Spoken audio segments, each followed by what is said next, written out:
అందరికి నమస్తే. రాజకీయం, సినిమా, గమ్మతి, ఇచ్చంత్రాలు, వైరల్ అవుతున్న వీడియోలు ఇట్లా తీరు వార్తలతో మన మైక్ ముచ్చలు తయారుగున్నాయి. చెల్ల సుషేదం పాండ్రి అంతకంటే మొదలు హెడ్లైన్. తండ్రిని కోల్పోయిన హరీష్ రావు దుఃఖంలో నిండిపోయారు బీఆర్ఎస్ వాళ్ళు.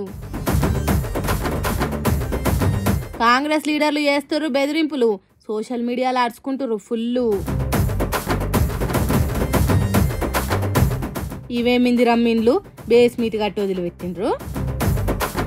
తెలంగాణ రాష్ట్రం కోసం తెగించి కొట్లాడిన ఓ యుద్ధ వీరుణ్ణి గన్న సత్యనారాయణ సారు ఇక లేరు. అవును, మాజీ మంత్రి హరీష్ రావు సార్ తండ్రికి నిండు నూరేళ్లు నిండినాయి. సత్యనారాయణ సారు మీరు ఇప్పుడు ఏ లోకాన్ని ఉన్నారో గాని మా కోసం తన్లాడే మాలో ఒక్కని తిరిగి మెదిలే హరీష్ రావును మాకు ఇచ్చిండ్రు. ప్రజలకు కష్టం వస్తే తన కండ్లు దడిచే గుణమున్న హరీష్ రావు సార్ను చదివించి పెద్ద చేసి నలుగురు కోసం పాట పాడేటట్టు తయారు చేసడానికి సత్యనారాయణ సారు ఎన్ని కష్టాలు పడ్డాడో, ఎంత తిప్పలు పడ్డాడో. మంచి గుణమైన చెడు బుద్ధులైన అయ్యవల నుంచే వస్తాయి అంటారు. పెంపకాన్ని బట్టే మంచి చెడు అనేది ఉంటది అంటారు. అట్లా మన తెలంగాణకు ఓ గొప్ప లీడరు, మంచి మనసున్న మహారాజు హరీష్ రావును తయారు చేసేటానికి తండ్రిగా ఎంత దానిలాడిండో, ఎన్నెన్ని మంచి మాటలు చెప్పిండో. అందుకే హరీష్ రావు సారు చిన్నప్పటి నుంచి ఇప్పటి వరకు తండ్రి తన కోసం పాటు పడ్డది యాదికొచ్చి కన్నీ లాపుకుంటలేడు. ఎంత గొప్ప జన్మనిచ్చినో బాబు అని దుఃఖం జిల్లుతున్నాడు. ఈ ముచ్చటరికైన కేసీఆర్ ఫామ్ హౌస్ నుంచి హరీష్ రావు ఇంటికి చేరుకున్నాడు. మేనమామ కేసీఆర్ ను చూడంగానే హరీష్ రావు సార్కు కడుపులో ఉన్న బాధ బయటకు వచ్చినట్టు అయింది కావచ్చు. కేసీఆర్ కాలు మొక్కి కావులిచ్చుకున్నాడు. తర్వాత కేసీఆర్ పూల దండలేసి దండాలు పెట్టిండు. అంతకంటే ముందే కేటీఆర్ వచ్చి హరీష్ రావును అత్తుకున్నాడు. అట్లనే వరుసగా బీఆర్ఎస్ పార్టీ మాజీ మంత్రులు, ఎమ్మెల్యేలు వచ్చిండ్రు. తెలంగాణ సర్కార్ నుంచి మంత్రులు పొన్నం ప్రభాకరు, అడ్లూరి లక్ష్మణ్లు వచ్చి పరామర్శ చేసిండ్రు. బీజేపీ ఎంపీ రఘునందన్ రావు ఇట్లా చాలా మంది లీడర్లే వచ్చిండ్రు. మనం కూడా సత్యనారాయణ రావు సారు ఆత్మ శాంతించాలని కోరుకుంటాం. ఊర్ల పొంటి సామాన్య జనం మాట్లాడాలనో వద్దో తెలియకుండా పోతున్నది. ఏ కాంగ్రెస్ లీడర్ ఫోన్ చేసి బెదిరిస్తాడో తెలియకుండా అవుతున్నది. ఎక్కడన్నా అన్యాయం జరిగితే దాన్ని సోషల్ మీడియాలో పెట్టాలంటే ప్రాణాల మీదకి వచ్చేటట్టు చేస్తున్నారు కాంగ్రెస్ పార్టీలు. గిడ చూడుండ్రి ఏ తిరిగా ఫోన్లు చేసి బెదిరిస్తున్నారు. అంటే ఇప్పుడు నలుగురు ఐదుగురు కలిసి ఏం చేస్తారు? నాకు తెలియదు, నాకు దొరకరా? మేమేం చేస్తాం? పాతాల లోకానికి అడ్రస్ లేకుండా నేను దొక్కితే పాతాల లోకం అడ్రస్ లేకుండా పోతారు. సరే తొక్కురు, గెలిపించుకొని కూడా కొడతాం తమ్మి. సరే అన్న, చెయ్యరన్న, మీ దగ్గర ఉంటది అంత పవర్ ఉన్నది. మరి అబ్బా ఎంత గట్టిగా దొక్కుతాడో ఏమో గాని పాతాల లోకానికి పోవాలన్నట. అడ్రస్ లేకుండా అవుతుందట. Door number, pin number, post office అనేటివి ఉండేవి కావచ్చు. ఎక్కడున్నో చెప్పు, అక్కడికి వచ్చి కొడతా అంటారు లెక్కకైతే. కానీ ఈ లీడరు తన ఇంటికే పిలిపించుకొని కొడతాడట. కొడతాం, అంత పవర్ మాకున్నది, అధికారంలో ఉన్నది మా పార్టీ అన్నట్టే ఎట్లా చెప్తున్నాడో చూడుండ్రి. జనగామ జిల్లా కొడకండ్ల మండలం ఉన్న సర్వే నంబర్ 100 ఉన్న భూమిని వీఆర్ఏలకు ఇచ్చిండ్రట. ఇంతకు ముందు ఎప్పుడు హాగో ఆ భూమి మీద కాంగ్రెస్ పార్టీ లీడర్ల కన్ను పడి కబ్జా చేసిండ్రట. అదే ముచ్చట్ను హరీష్ అనే పిల్లగాడు సోషల్ మీడియా గ్రూప్ లో పెట్టిండట. హాగో అట్లెట్లా పెడతాం? ఖాళీగా ఉన్న భూమిని కాంగ్రెస్ పార్టీలు కబ్జా చేయొద్దా? కబ్జాలు మా జన్మ హక్కు అన్నట్టు ఫోన్ చేసి యాకయ్య రాజు అనే కాంగ్రెస్ లీడర్లు బెదిరిస్తున్నారు. పెట్టిన పోస్టును ఎందుకు డిలీట్ చేయలేదు? యాకయ్య అంటే నీకు ఇల్వలేదా బిడ్డ?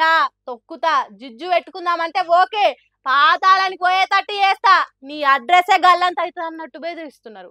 ఇగో ఇంత మంచిగా ఉన్నది సీఎం రేవంత్ రెడ్డి ప్రజాపాలన. పల్లె పల్లెలా పబ్లిక్ నోరు తెరిచేటట్టు లేదు. ఏందో ఏమో పోన్రి. ఆరంభింపరు నీచ మానవులు విఘ్నాయాస సంత్రస్తులై యారంభించి పరిత్యజించుదురు విఘ్నాయత్తులై మధ్యముల్ అని పద్యంలున్నట్టు ఇందిరామీన్లు తెచ్చినాం, పంచినాం, ఇచ్చినాం అని ఇగిలిచ్చిండ్రు కదా.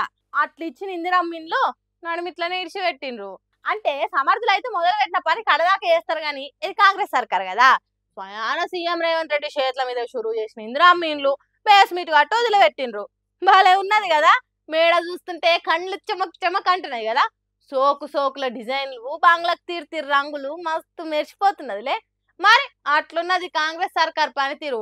పైలట్ ప్రాజెక్ట్ కింద భద్రాద్రి కొత్తగూడెం జిల్లా బెండలపాడు అనే ఊర్లే 310 ఇండ్లను షురువు చేసిండు సీఎం రేవంత్ రెడ్డి ఆగమేఘాల మీద. షురు అయితే చేసిండు కానీ కట్టుడు ఏం దాకా వచ్చింది, కలరింగ్ వేసుడు ఏం దాకా వచ్చింది అనే సమీక్ష ఒక్కసారి కూడా జరగలేదు.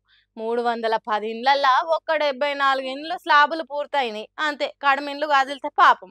సీఎం మెప్పు కోసం ఆఫీసర్లు కాంట్రాక్టర్లు సర్కారు ఇచ్చే 5 లక్షలు సరిపోతలేవు, ఇంకో 2 లక్షలు ఇయ్యండ్రని ఆసాంలను అడిగిండ్రట.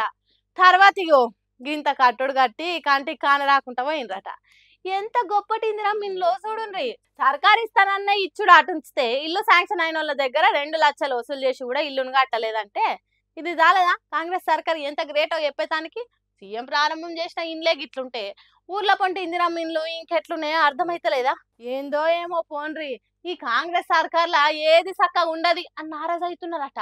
బేస్మెంట్ వరకు ఇందిరా మిన్లు కట్టిండ్రేందని బాధపడుతున్న భద్రాద్రి కొత్తగూడెం జిల్లా పబ్లిక్. గప్పుడు గిట్లనే వానలు ఎక్కువ కొట్టి వరదలు వచ్చి విజయవాడ అంతా మునిగిపోయాయి కదా. తెలిసి తెలియక ఒక్క పారే వరదలు వచ్చేసరికి ఉన్నోడు లేనోడు అన్నట్టు పబ్లిక్ అంతా ఆగమాగమయ్యారు. సగం మంది నీళ్ళలోనే చిక్కిపోతే సగం మంది ఆలీల సాయంతో బయటపడ్డారు. కట్టు బట్టలతోని పిల్లలు ముసలోళ్ళని దొలుకొని ఇండ్లు ఇడిచి బయటపడ్డారు అంతా. 1-2 నెలల దాకా అందులోకెళ్ళి తేలుకోలేక మస్తు తిబ్బల పడ్డారు కదా. ఇగో ఇప్పుడు గసొంటి ఘోరం జరగకుండా ముందు జాగ్రత్తగా ఆ మొంతా తుఫాన్ ప్రభావం పడకముందే ముందు జాగ్రత్తలు తీసుకొని నీళ్ళల్లో ఇరికిపోకముందే జనాలను మొత్తం అక్కడికి వెళ్ళి బయటకు తీసుకొచ్చిరు. కానీ ఎంతైనా ఇల్లు ఉన్నట్టు ఏడు ఉండదు కదా, వాళ్ళు పెట్టినప్పుడే తినాలి. కాబట్టి అగ చూడుండ్రి తిండి కోసం ఎంత తిప్పల పడుతుర్రో కాకినాడ జిల్లా ఉప్పాడ పబ్లిక్. ఇట్లా ఎన్ని దినాలు కాలం గడపాలనో, ఇల్లాకిలిడిచి ఇంకా ఎన్ని రోజులు ఇట్లా బతకాలనో అన్న బాధ ఆడున్న ప్రతి ఒక్కల కళ్ళల్లో కానొస్తుంది పాపం. కానీ ఏపీ సర్కార్ పబ్లిక్ ఎంతమంది ఉన్నా ఎంత తిన్నా తిండి ఎప్పటికప్పుడు పంపుతూనే ఉందట. ఇంత ముందు చూపున్న ఏపీ సర్కార్ను మెచ్చుకోవాల్సిందే అంటారు ఆంధ్ర జనాలు కూడా. ఏదైతేంది తుఫాన్ వచ్చి వరదలలో ఎక్కినాక బాధపడే కంటే ముందు చూపుతోని ఇట్లా బయటకు తోలుకొచ్చుడు చాలా మంచి పని అంటారు. ఏమంటారులా జర మీరు కూడా పైలం ఉండుర్రి. ఓ వారం 10 దినాలు ఈ తుఫాన్ ప్రభావం మన తెలంగాణలో ఉన్న కొన్ని జిల్లాల మీద కూడా పడుతుందట. ఏందో ఏమో ఈ ప్రకృతి ఆటలు. మా చంటిగాడు లోకల్ అని చెప్పుకుంటున్న కాంగ్రెస్ సర్కార్కు జూబ్లీహిల్స్ కాంగ్రెస్ పార్టీ క్యాండిడేట్ ఎంత లోకలో లోకానికి చెప్తున్నాడు. లోకల్ లేదు పాడలేదు, అసలు జూబ్లీహిల్స్ లో ఉన్న గల్లీలు ఎన్ని బస్తీలెన్ని బాటలెన్ని అనేది చింతాకు మందం కూడా తెలియనట్టే కొడుతున్నది. ఎందుకు ఈ మాట అంటున్నానట్రా, కాంగ్రెస్ పార్టీ శాంతిగాడు ఎంత పర్ఫెక్ట్ ఉన్నాడో మీరే చూడుండ్రి.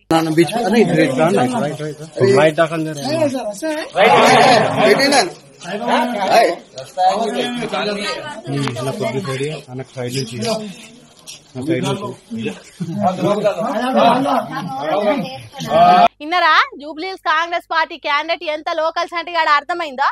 ఇట్లా బాట ఉన్నదా, ఈ గల్లీ నుంచి పోవచ్చా, ఇట్లా పోతే ఎక్కడికి పోతాం అని అడుగుతున్నాడు.